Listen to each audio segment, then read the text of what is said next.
so I have a question for some of you, because I'm assuming most of us here are females, right? Okay, so to the people inside this room who is still going through their menstrual cycle, I have a question. Have you ever had the need to hide your pad, your tampon, or your cup, whatever menstrual products that you use while you're on your way to the bathroom? Yes, even when you're in an all-girls school, am I right? I used to do that as well. Think about it though. Just think about it. Bakit kailangan itago ang pad or whatever we use to manage our menstruation when menstruation is a normal, natural biological function that happens to half of the population? Did you ever wonder about that? Probably not, but now you're thinking about it. So you see, that is something that we don't really wonder about. We were socially conditioned to think that menstruation or menstruating is something that we should be whispering about. It is something that we should be quiet about. It is something that we should be silent about. So that's the thing. That's the reason why I'm here, is to tell you otherwise. You see, that is a form of period poverty. Now, period poverty, unfortunately, is a lot of things. So one, it is the lack of safe, accessible, affordable menstrual care products, especially for those menstruators in need, those who cannot afford it. Two, it is the lack of discourse, information, and education on the importance of menstrual health care and hygiene management. Third, it is the lack of or the misrepresentation of menstruation in all forms of media. And lastly, it is the continuous cultural shaming and silencing of menstruation in both public and private spaces. To help you understand it better, I want you to imagine something for me. Imagine a single mom with 3 kids living just below the poverty line. She earns lower than the minimum wage when she is currently juggling 2 jobs, one during day and one during night. Imagine just after paying for electricity, for water, for rent, and for food, she had this urgent need to go to the bathroom because she realized she's menstruating. It's her time of the month. So she goes through her cabinet, or she checks her supply if she has any pad, napkin. Unfortunately, she doesn't. Ikakabayad nga lang niya ng kuryente, ng tubig. Kakabili lang din niya ng pagkain para sa anak niya. Will she sacrifice her kids' dinner just so she could buy a pad? A pack that costs 23.50 pesos. That may seem like a too small of an amount na parang hindi niya ma-afford. But you would be surprised how many menstruators here and globally cannot afford their own pads. So let's imagine more. What if she doesn't know she has PCOS, polycystic ovary syndrome? What if she cannot afford to go to an OB-GYN or see an expert to see what is happening with her body?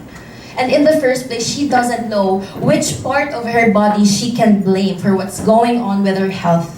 Because we were socially conditioned to think that any menstrual concern is nothing that we need not to address. So just a few facts para mag-grasp natin ang period poverty. According to DSWD, there are over 5.6 million Filipino families living in poverty. Families, 5.6 million. What if we turn it into individual? What are the odds, right? Imagine half of those are menstruating people. So according to UNICEF, every month there are 1.8 billion people across the world who are menstruating. I'm one of them right now. So imagine every day an estimate of 1.8 billion who is going through menstruation. Ang dami, di ba? Yes? Yes, madami. But would you believe that according to World Bank, 500 million, an estimate of 500 million of these menstruators cannot afford their own pad. I think a pad costs 7 pesos, just a single one. Whatever brand it is, it costs 7 pesos in a sari-sari store or a convenience store. But you don't just use one pad during 1 month, you use a pack. And it depends on how much or how less you are menstruating, but it's different for every females. So imagine the need for others, for those menstruators in need who could not afford their own pad. It's really difficult for them. Have you ever even wondered what it's like for a homeless female who is still going through menstruation? Really difficult. So now, living in conflicted, affected areas or in the aftermath of natural disasters, and knowing the Philippines, we are very, very prone to natural climates, disaster climates. So it also makes it more difficult for menstruators to manage their periods. Nasunugan ka na, nabahaan, nawala na ang lahat pero ang regla mo nandyan pa din. Excuse me, period doesn't stop for pandemic. It doesn't stop dahil nasunugan ka. It doesn't stop because you experienced earthquake or nawalan ka ng bahay. It doesn't stop, it's still there. Hindi titigil ang regla dahil lang may pinagdadaanan ka. That's something we need to think about. Being unable to manage your period with the appropriate menstrual care products can make you feel upset, depressed, and uncomfortable. It also affects your mental health, not just your physical well-being. So having little to no access to menstrual products can prevent people from participating in the workforce or even going to school. If you cannot afford a pad, some of our fellow menstruators cannot go to school afraid na baka magkatagos sila, nakakahiya kasi.